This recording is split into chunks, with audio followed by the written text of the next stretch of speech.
काल जी बैठक झाली, काल जी माननीय मुख्यमंत्र्यांनी सर्वपक्षीय बैठक बोलवली, त्या बैठकीच्या आधी वडट्टीवार म्हणतात की आजच्या बैठकीत तोडगा निघेल. हे वाक्य कुणाचं आहे? आमचं नाहीये, माननीय विरोधी पक्षनेते वडट्टीवार यांचं आहे. पुढे जाऊन ते काय म्हणतात?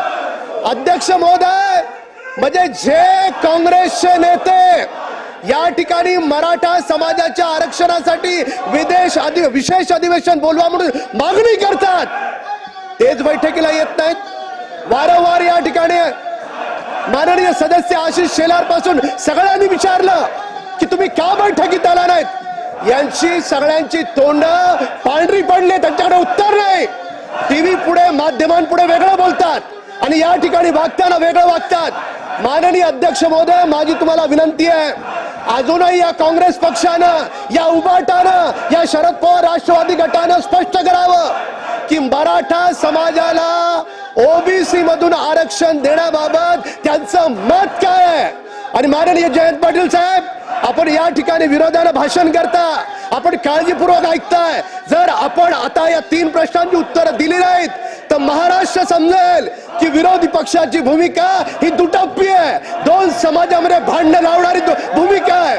अध्यक्ष महोदय, मराठा समाजाला पहिलं आरक्षण माननीय देवेंद्र फडणवीस साहेबांनी दिलं. 40 वर्ष मागणी होती. त्यानंतर माननीय मुख्यमंत्री एकनाथ शिंदे साहेब झाले. शिंदे साहेबांनी त्या आरक्षणाला आणखी पुढे नेण्याचा प्रयत्न केला. अध्यक्ष महोदय, त्या दरम्यान कोर्टात कोण गेलं? कोर्टात जाणारी व्यक्ती मी जाहीरपणे या ठिकाणी मांडतो, जी आरक्षणाला विरोध करणारी व्यक्ती होती तो काँग्रेसचा कार्यकर्ता होता. लाज वाटली पाहिजे तुम्हाला, लाज वाटली पाहिजे. 40 वर्ष सत्तेत होतात त्यावेळेस तुम्हाला मराठा समाज आठवला नाही. मराठा समाजाला आरक्षण द्यायला पहिल्यांदा या महाराष्ट्राच्या मातीत देवेंद्र फडणवीस साहेबांनी दिलं, माननीय एकनाथ शिंदे साहेबांनी दिलं. आणि तुम्ही काँग्रेस पक्ष ज्यांनी आरक्षण दिलं त्याला विरोध करता. काय अधिकार आहे तुम्हाला? अध्यक्ष महोदय, महत्वाचं आहे. वडट्टीवार साहेब, आपण जरूर बोला, पण या प्रश्नाचं उत्तर द्या. वडट्टीवार साहेब, आपण या प्रश्नाचं उत्तर द्या. आपण स्वतः म्हणताय मराठ्यांना सरसकट कुणबी प्रमाणपत्र देण्यास आमचा विरोध नाही. काय भूमिका आहे तुमची? काय भूमिका आहे तुमची? शिंदे साहेब खाली बसा. काय भूमिका आहे तुमची? म्हणजे टीव्ही पुढे एक बोलाल, सभागृहात एक बोलाल, मराठ्यांसाठी अधिवेशन बोलवा म्हणून मागणी कराल आणि मिटिंगच्या वेळेस गायब व्हाल. अध्यक्ष महोदय, याचा अर्थ स्पष्ट आहे. याचा अर्थ याला 2 समाजात भांडणं लावायचे आहेत. याचा अर्थ स्पष्ट आहे. 2 समाजामध्ये भांडणं लावून यांना टीव्ही माध्यमांपुढे वेगळं बोलायचंय.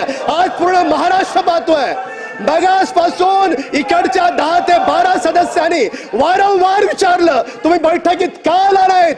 आरक्षणाला विरोध करणारा कोर्टाचा तुमचा कोण कार्यकर्ता होता? त्याच्या पाठीमागे तुमचे कोण नेते होते? या सगळ्या गोष्टींचा उलगडा आज या महाराष्ट्राच्या पुढे या सभागृहात झाला पाहिजे. अध्यक्ष महोदय, सभागृह सुरू झालं तेव्हापासून एकच विषय चालू. अध्यक्ष महोदय, कालच्या. तर मित्रांनो, कसा वाटला तुम्हाला हा व्हिडिओ? जर का हा व्हिडिओ आवडला असेल तर व्हिडिओला लाईक आणि चॅनलला सबस्क्राईब नक्की करा आणि बेल आयकॉन नक्की प्रेस करा. जय महाराष्ट्र.